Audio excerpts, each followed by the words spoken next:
We'll show you what we've come to know on board while sailing wisdom. Well, I've been here at the Waccamaw Marina just holding down the fort while Herby went up to move Windpuff, and I've had a really awesome experience here. Waccamaw Marina is a beautiful little stop if you're on your way up or down the ICW in the Waccamaw River. The whole reason we stopped here in the first place was because Salty Escape, another YouTube channel which you should check out, reached out to us and said that they were living aboard here on their catamaran. They're a really cool channel. I really recommend them. They're just getting started and they're a family of 4. So if you like that kind of channel, they're a great couple to start following. We're actually headed to another marina up the river called Bucksport because we have another family that we're meeting there that follows our channel, and we're really excited to meet them. All right, this is awesome. So we got that new battery hooked up. We got massive wires run to it because when I put it in the first time, I thought we had bigger wires running in there, and we didn't. So now we do. So now we have 2 gauge wire running from it to the other batteries. And that's big enough to handle additional batteries in the future. Now, we're running along, we're going 5.2 knots, we're using 100 amps, and it's awesome. I'm so excited, we're like moving really quickly. So we're heading to Bucksport where we can plug in and charge up. So I'm kind of using this as a, hey, can we go 7 miles really fast? Charles, Jesus, please. Okay, Maddie pointed out, this is our absolute favorite part of the entire ICW. Why are we going so fast and blowing through our favorite part? So on that note, I slowed down a lot. Actually, we're getting shallow. So I slowed down a lot, and now we're going 4 knots. Man, we were flying through there, but we were flying past all this gorgeousness, and I mean, we're not about speed, you know. We're about seeing the nature around us and really enjoying the journey. And it's harder to enjoy the journey when you're going super fast. And there's another boat behind us, just so you know, who is going really fast. So I want to prolong this experience in the Waccamaw. So I asked Herby to slow down. I started out this day with a run. One thing that's really nice about stopping in marinas that we don't usually have access to is road, neighborhood, just places that it's okay to run. So I try to get exercise in. It's tough when you're living on a boat because there really isn't much opportunity to get a lot of cardio in. And especially when we were crossing the Atlantic, everybody was asking, like, how do you stay in shape?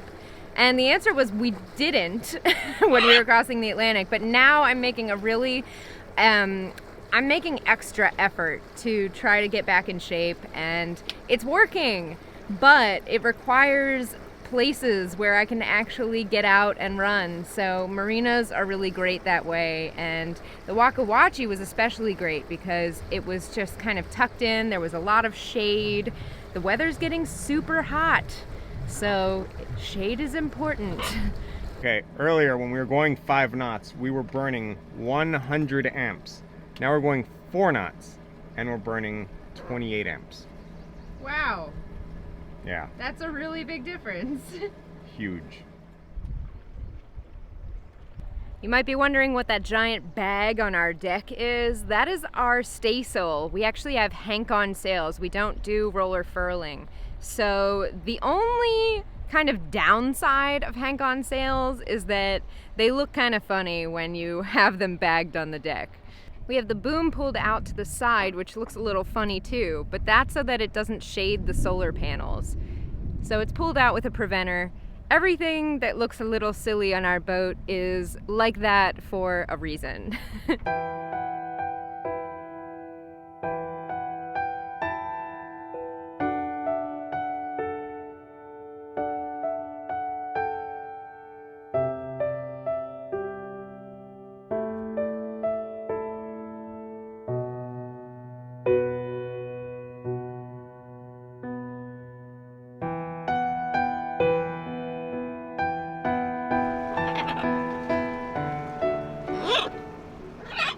Nice thing about the Waccamaw is that it is deep. It is very, very deep. We have 24 feet under us, which is pretty great. I have to clarify.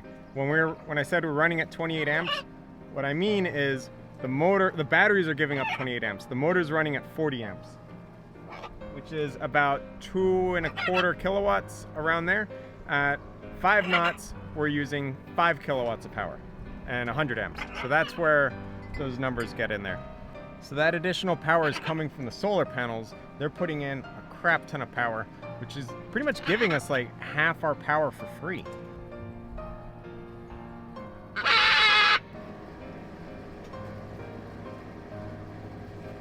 So macaws are not birds of prey. They are the birds that are preyed upon by giant hawks. So they have this lovely trait where if they see a bird of prey, they scream. That way everyone knows that there's a bird of prey there. And there's so many ospreys which apparently look close enough to a hawk that Jerry has decided to let us know every single time she sees one.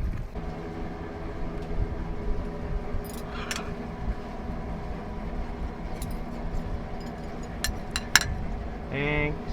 You're welcome. What's for lunch? Breakfast?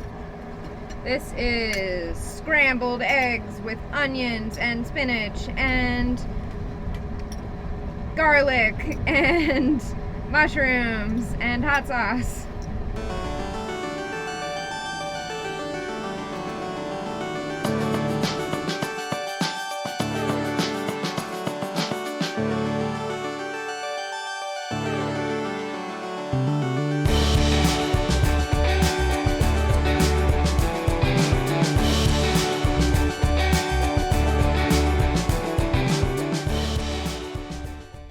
Our dinghy Brad's he's got a couple issues. So he's got, just a lot of gunk building up on the tubes.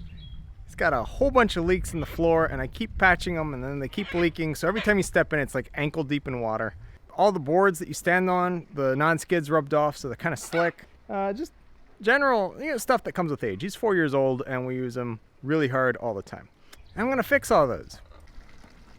So all our problems fixed. We had such a good time here at Bucksport Marina. We didn't know what to expect, but we ended up meeting this really colorful, fun cast of characters that we had dinner with last night. The owner of the marina is a great guy, and his wife is cool too. We had a really good experience here, so we highly recommend Bucksport on your way up the ICW. Now we're headed just 1 mile up the river. We're going to be meeting up with our friends Jim and Paula tonight.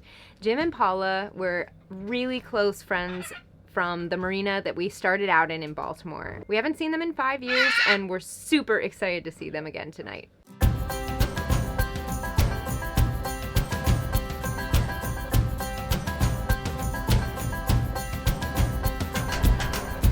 We need more than hopes and wishes for us to make it through the night.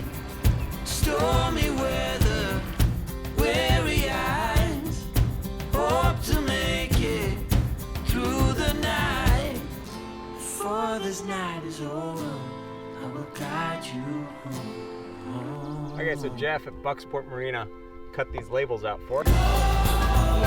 All this time you thought we'd never pay the price. Very cute.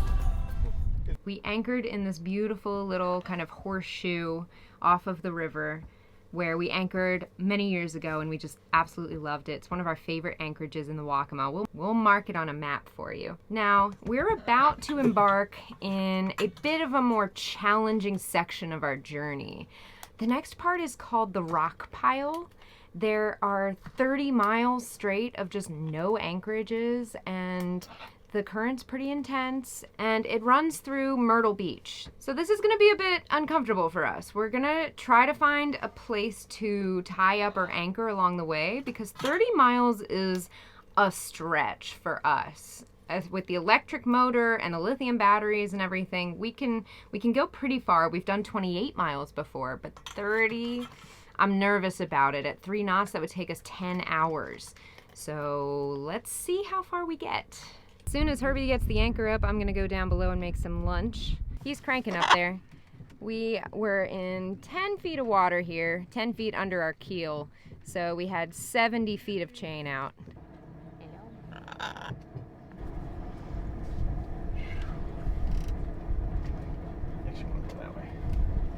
Are you going out this way? Yeah, I was gonna go out this way. Yeah, and that then works too. That works too. Hang a left. Yeah, you're still going more that way. There's Okay. a shoulder comes out here. Alright. Let's go. Okay.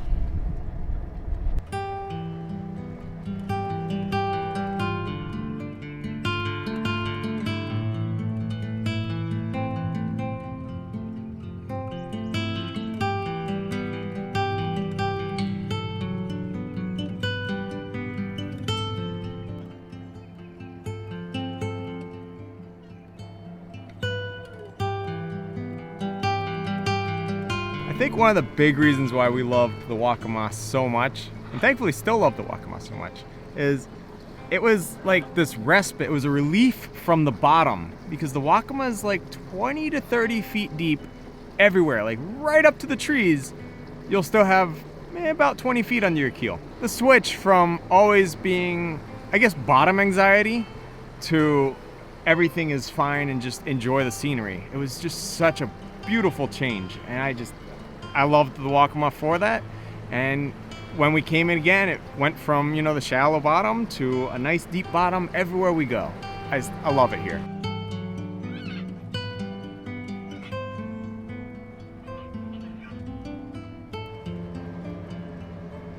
Tasty chickpea salad. Bring you a spoon in a sec. This has been a little bit depressing. The Waccamaw is not nearly as pristine as it was last time we were here. We were only here 4.5 years ago, and they've cleared out so much of that gorgeous nature that made us love this river so much. And they're building all these new ugly structures, and they're putting pavement everywhere, and it's just such a reminder of how awful humans are. I know that's really negative, but it's so hard for me to see stuff like this without getting upset.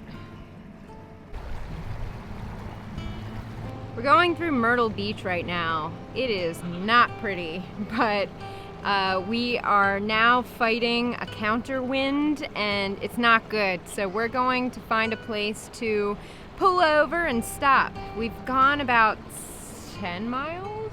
About 10 miles. 10, yeah. And I think that's all that we're gonna get today. Now, we're in this area where there's really no place to drop the hook. So we got told by a guy back at Bucksport Marina about this place that we could potentially stop right near here. It's before this bridge, and it's a couple of pilings that we could tie up to. So it's kind of sketchy. It's first come, first serve, and we're gonna see what our options are here and try to figure something out. Charles?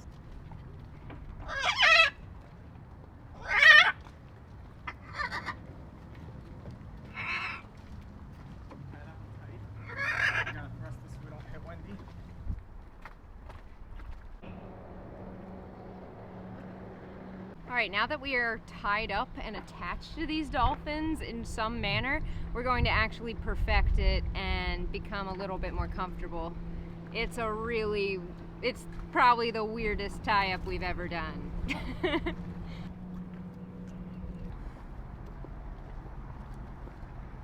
All right, right now we have the current going that way. So I have the rudder turned to push the stern that way and actually turn the bow straight into the seawall. That way the stern won't hit the rear dolphin. So then I got 2 lines to the forward dolphin, one on the spring, one on the bow. I eased the bow one and I just pulled in on the spring one to pull the boat forward to where I have a bunch of rope fenders set to mate with the dolphin up there. And we have the bow one going forward to make sure we don't go too far past, and then the spring one going aft. And then I'm now gonna go back and pull in on our stern line to pull us kind of into the area, but being really careful because our wind vane and all our expensive gear is on the stern, and we don't want to smash it into that piling right there. So you want to tie the bowline really long so that when you go to leave, you can untie it from the boat. You don't have to like get really close to the piling. But in this case, I made it so long I can't actually pull the boat in all the way. Whoopsie!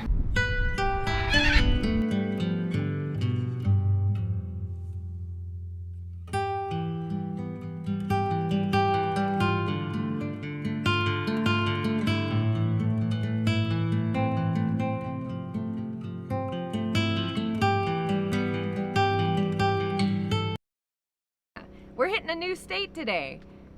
Securite, securite, securite. All stations, all stations, all stations. This is wisdom. Apparently, when people run aground there, they hold their haul on the rocks and then sink. Thanks for watching this episode of Sailing Wisdom. Don't forget to like the video, share it with your friends, and hit subscribe so you don't miss the next Rigging Doctor episode.